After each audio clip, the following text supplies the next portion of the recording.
Million subscribers, ప్రతిరోజు 1.5 పైగా views తో ప్రపంచవ్యాప్తంగా ఉన్న తెలుగు వారందరికీ చేరువైన మా ఆదాన్ ద్వారా మీ బిజినెస్ ను యాడ్స్ రూపంలో ప్రమోట్ చేసుకోండి. For more details contact this number. Hi viewers, welcome to Aadan మరొకొండం. నేను మీ ప్రసాద్. ఆర్గనైజ్డ్ క్రైమ్ అంటే ఇదేనా జగన్మోహన్ రెడ్డి గారు? విషయం ఏంటి అంటే ఆర్గనైజ్డ్ క్రైమ్ అనే పదాన్ని జగన్మోహన్ రెడ్డి గారు ఒక ప్రెస్ మీట్ వేదికగా వాడారు. సో ఇప్పుడు ఆయన వాడిన ఆ పదం ఎవరికి వర్తిస్తూ ఉంటుంది, ఎందుకు వర్తిస్తుంది అనేది మీరు ఖచ్చితంగా కామెంట్ సెక్షన్లో తెలియచండి. ఈ వివరాల్లోకి వెళ్ళినట్లయితే జగన్మోహన్ రెడ్డి గారు ఏదైతే ఆర్గనైజ్డ్ క్రైమ్ అంటే కూటమి ప్రభుత్వం అధికారంలోకి వచ్చిన తర్వాత వీళ్ళు పరిపాలనా తీరు, అక్రమాలు, అవినీతి అంతా కూడా ఆర్గనైజ్డ్ క్రైమ్.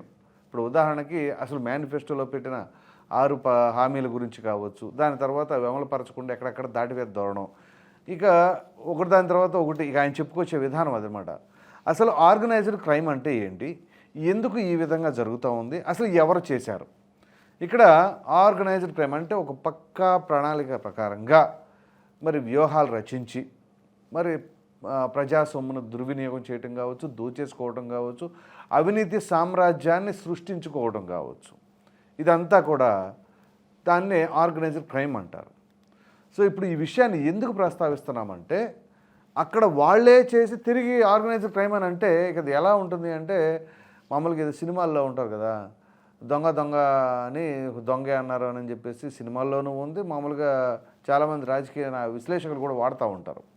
సో ఇప్పుడు ఎట్లాగుంది అంటే ఇప్పుడు ఈ విషయం ఎందుకు ప్రస్తావిస్తున్నాం, అసలు ప్రధానంగా గనుల శాఖకు సంబంధించిన మాజీ ఎండి అయినటువంటి వెంకటరెడ్డి.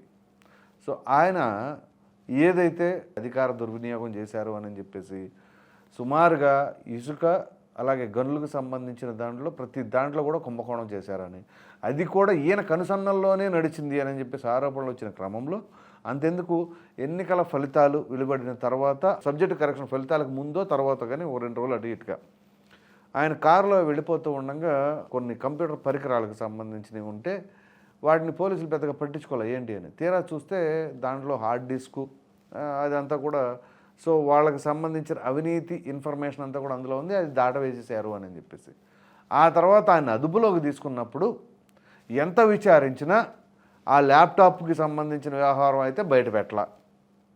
సో ఏం జరుగుతుంది అంటే ఆ ల్యాప్టాప్ ఏ విధంగా దాచేశారు, పోలీసులు ఎందుకని దర్యాప్తు చేయలేకపోతున్నారు, అసలైన వాస్తవాలను ఎందుకు రాబట్టలేకపోతున్నారు. సో ఆ విధంగా ల్యాప్టాప్కి సంబంధించి ఇటీవల ఆయనకి బెయిల్ వచ్చేసి ఆయన విడుదలయ్యారు. విడుదలైన తర్వాత ఆయన తీసుకొచ్చి ల్యాప్టాప్ అప్పచెప్పారు. ఎందుకు అప్పచెప్తారు, అంతకుముందు ఎందుకు అప్పచెప్పాలా, ఆ తర్వాత ఎందుకు అప్పచెప్పారు? ఇది ఏమైనా స్కూల్ పిల్లల చాక్లెట్ వ్యవహారం లాగా ఉంది, ఇది ఆ మాత్రం తెలీదా? సో అంతకుముందు అడిగినప్పుడేమో దాని అడ్రస్ చెప్పలేదు, దాని గురించి చెప్పలేదు, దాన్ని హ్యాండ్ ఓవర్ చేయలేదు, దాని తర్వాత తీసుకొచ్చేసి హ్యాండ్ ఓవర్ చేస్తే ఏంటి దాని అర్థం? సో అంటే ఇదంతా కూడా ఎట్లా ఉంటుంది అంటే ముందు ఏదో ఒక ల్యాప్టాప్ తీసుకొచ్చి చెప్పరా బాబు మాకు మమ్మల్ని పైనుంచి చంటుతున్నారు అని చెప్పేసి పోలీసులు ఆ విధంగా వెంకటరెడ్డి ద్వారా ఏదో పిచ్చి ల్యాప్టాప్ అన్నా తీసుకొచ్చి ఇవ్వరా బాబు అని చెప్పేసి అన్నారా? ఎందుకంటే ఇది ఆషామాషి వ్యవహారం కాదు, రాష్ట్ర ప్రజలకు సంబంధించిన సహజ వనరులను దోచేశారు కదా.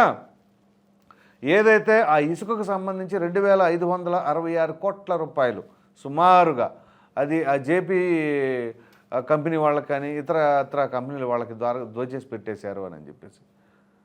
సో ఇంత జరుగుతూ ఉంటే ఆయన దానికి సంబంధించిన ల్యాప్టాప్ ఇవ్వలేదు కదా, ఆయనకు సంబంధించిన 2 ఐఫోన్లు అవి 2 కూడా డెస్ట్రాయ్ చేశారు.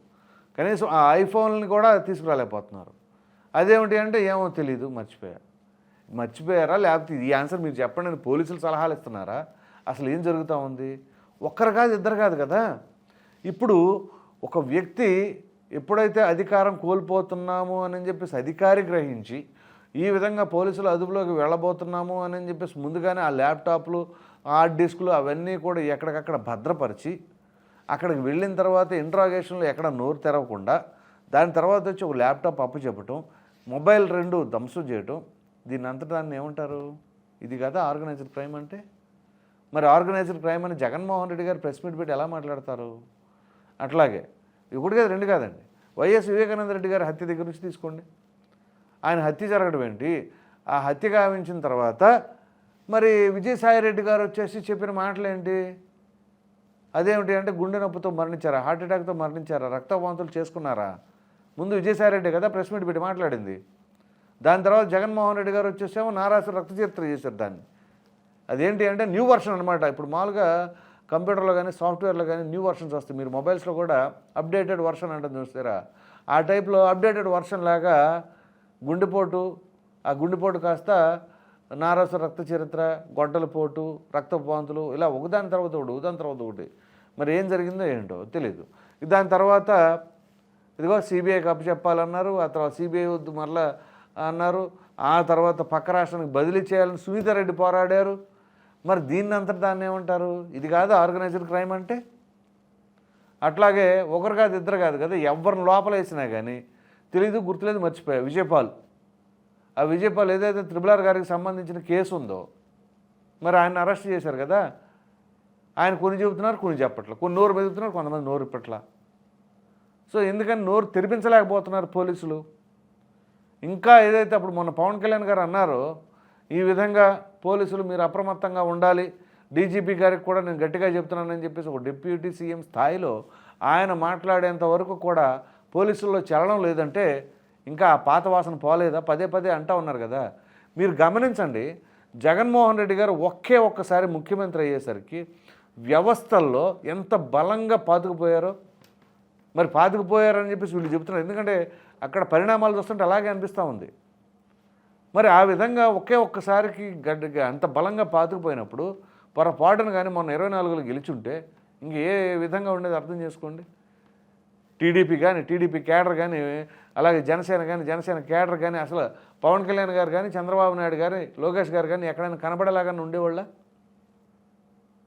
సో అటువంటి తరుణంలో అక్కడ రాజకీయ పార్టీలే కాదు, ఆ వ్యవస్థల్లో ఉన్నటువంటి ఉన్నతాధికారులు వాళ్ళు ఎక్కడున్నారు? చివరికి ఇప్పుడు మనం తీస్తూ ఉంటే ఆ చిట్టాపొద్దుల్లో ఐపీఎస్లు, ఐఏఎస్లు ఎంతోమంది బలైపోతూ ఉన్నారే. మరి రాజకీయ నాయకులకి ఇక ఎక్కడికక్కడ ఆర్డర్లు ఇచ్చేస్తే పక్క తప్పుకోవడమేనా? సో దీన్ని బట్టి మనం ఏమని అర్థం చేసుకోవాలి? ఆర్గనైజ్డ్ క్రైమ్ అంటే ఏది? అసలు మామూలుగా వ్యవస్థల్లో ఇన్ని రకాలైన దోపిడీలు, దుర్మార్గాలు ఉంటాయా అని చెప్పేసి కూడా చాలామంది నోరు తెరిచి నివ్వెరపోతూ ఉన్నారు.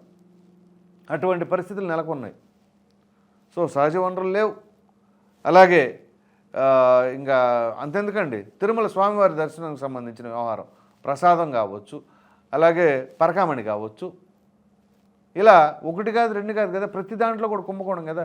ఈ శాఖలో అవినీతి జరగలేదు, అక్రమాలు జరగలేదు అనడానికి ఏదైనా శాఖ ఉంటే చెప్పండి, ఖచ్చితంగా కామెంట్ సెక్షన్లో తెలియచేయండి. సోలార్ విద్యుత్కు సంబంధించిన వ్యవహారం 1750 కోట్లు తీసుకున్నారని చెప్పేసి అప్పట్లో FBI చెప్పింది. మరి అదేమైంది? సో ఆర్గనైజ్డ్ క్రైమ్ అంటే ఏది చెప్పండి? 108, 104 అంబులెన్సుల్లో కూడా కుంభకోణాలు జరిగినాయి. అంటే పేద ప్రజలకు ఇచ్చే అంబులెన్స్ సర్వీస్కి సంబంధించింది కావచ్చు, దాని తర్వాత ఆరోగ్యశ్రీకి సంబంధించింది కావచ్చు, ఇలా ఒకటి కాదు రెండు కాదు కదా, చిన్నపిల్లలకు పెట్టే చిక్కిల్లో కూడా ఆ విధంగా చేశారు. అంటే ఇంకా ఎక్కడ లేదు. ఏది ఆర్గనైజ్డ్ క్రైమ్ ఇప్పుడు చెప్పండి? రేషన్ బియ్యాన్ని వదలలేదు పేదలకు పంచేది. ఇలా ప్రతి ఒక్క దాంట్లోనూ అవినీతి సామ్రాజ్యం ఏలిపోతూ ఉంటే ఇంకా ఆర్గనైజ్డ్ క్రైమ్ అని జగన్మోహన్ రెడ్డి గారు తిరిగి అంటున్నారంటే దీన్ని బట్టి అర్థం చేసుకోండి. మరలా 2027లో జమిలీ ఎన్నికలు రావాలట, వస్తాయట, ఎవరో చెప్పారంట జగన్మోహన్ రెడ్డి గారికి. ఆ ఎన్నికలు రాగానే జగన్మోహన్ రెడ్డి గారు గెలిచేస్తారట. అలా ఉంటుంది. ఇంకోసారి గెలిస్తే ఏమైతే మీరే ఊహించుకోండి. ఇది నేను రాజకీయ నాయకులు చెప్పట్లా, ప్రజలకే చెప్తున్నా. ఈ ప్రజలకి అర్థం కావాలి. ఇది సహజ వనరులు ఎవరు దోచేసినా, అది చంద్రబాబు నాయుడు గారు, పవన్ కళ్యాణ్ గారు దోచేసినా ఇదే జాగ్రత్తలు పాటించాలి. కానీ ఇక్కడ మనకు దొరుకుతుంది, కనిపిస్తూ ఉన్నది, అన్నీ నిరూపితమవుతుంది, సాక్ష్యాధారాలతో సహా ఉన్నది. ఎవరు చేసింది? జగన్మోహన్ రెడ్డి గారి హయాంలో. జగన్మోహన్ రెడ్డి గారికి తెలిసి చేశారా, జగన్మోహన్ రెడ్డి గారికి తెలియకుండా చేశారా, ఆయన కనుసన్నలో జరిగిందా? మరి అదంతా కూడా విచారణ తేలాలి. కానీ ఇక్కడ నిజంగానే అవినీతి అక్రమాలు జరిగినాయి, అవినీతికి పాల్పడ్డారు, ప్రజాస్వామ్యాన్ని దోచేశారనేది మాత్రం వాస్తవం అనేది కనబడుతూ ఉంది కదా. ఆడదాం ఆంధ్ర అంట. ఓ పక్కన ఆంధ్రప్రదేశ్ ఖజానాకి తినటానికి రూపాయి లేదురా స్వామి అంటే ఆడదాం ఆంధ్ర అంట. ఆడదాం ఆంధ్ర కావాల్సి వచ్చిందంట ఇక్కడ. ఏది ఆ మహిళా మంత్రి రోజా గారు అప్పుడు. సో సరిగ్గా ఉద్యోగస్తులకి జీతాలు ఇవ్వడానికి నిధులు లేవు ఆంధ్రప్రదేశ్ ఖజానాలో.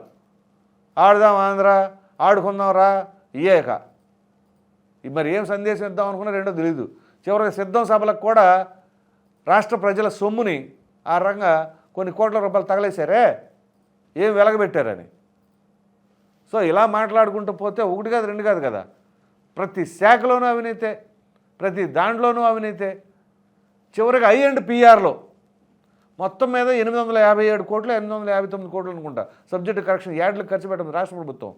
అందులో సుమారుగా 355 కోట్ల రూపాయలు ఒక సాక్షిగా ఇచ్చారే. ఏ ఛానల్కి ఇచ్చారు డబ్బులు? మిగతా ఛానల్స్కి. అది వ్యూవర్షిప్ బేస్డ్ మీద ఇవ్వాలి, అది దాన్ని ఫాలో అవ్వరు. మాకు రూల్స్ లేవు, ఏముండవు. సో ఐ&పిఆర్లో దోపిడే, రేషన్ బియ్యంలో దోపిడే, ఇసుకలో దోపిడే, గనుల్లో దోపిడే. ఇందుగలడు అందులేడు అని ఏదో ఎత్తెతికిన సందేహం వలదన్నట్లుగా ఇప్పుడు అందులో లేదు ఇందులో లేదు, ఎందులో చూసినా దోపిడీ కనపడతానే ఉంది. సో ఓవరాల్గా ఇలా చెప్పుకుంటూ పోతే చాలా ఉంటుంది. అంటే ఆర్గనైజ్డ్ క్రైమ్ అనేది ఏంటి ఇక్కడ? ఎవరు చేశారు అది మీరే చెప్పండి, నేను చెప్పాల్సింది కాదు, ప్రజలే చెప్పాలి. సో ఇది మొత్తానికి పరిస్థితి. ఈ వీడియో కనుక మీకు నచ్చినట్లు లైక్ చేయండి, షేర్ చేయండి. అదేవిధంగా ఆర్గనైజ్డ్ క్రైమ్ అంటే ఏది? జగన్మోహన్ రెడ్డి గారు మరి మీరే చెప్పారు కదా, ఆర్గనైజ్డ్ క్రైమ్ మీరు చేసిందా లేకపోతే చంద్రబాబు గారు పవన్ కళ్యాణ్ గారు ఏమైనా చేశారా? ఉంటే అది సపరేట్గా ప్రెస్ మీట్ పెట్టి మంచి బ్రహ్మాండంగా చెప్పండి, లేదా ప్రజలే డిసైడ్ చేసి చెప్తారు. దానిపైన మీ విలువైన కామెంట్ రూపంలో ఖచ్చితంగా తెలియజేయండి. మరిన్ని వీడియోస్ కోసం మన ఆదాయం ఛానల్ని సబ్స్క్రైబ్ చేయడం మాత్రం మర్చిపోకండి. Thank you.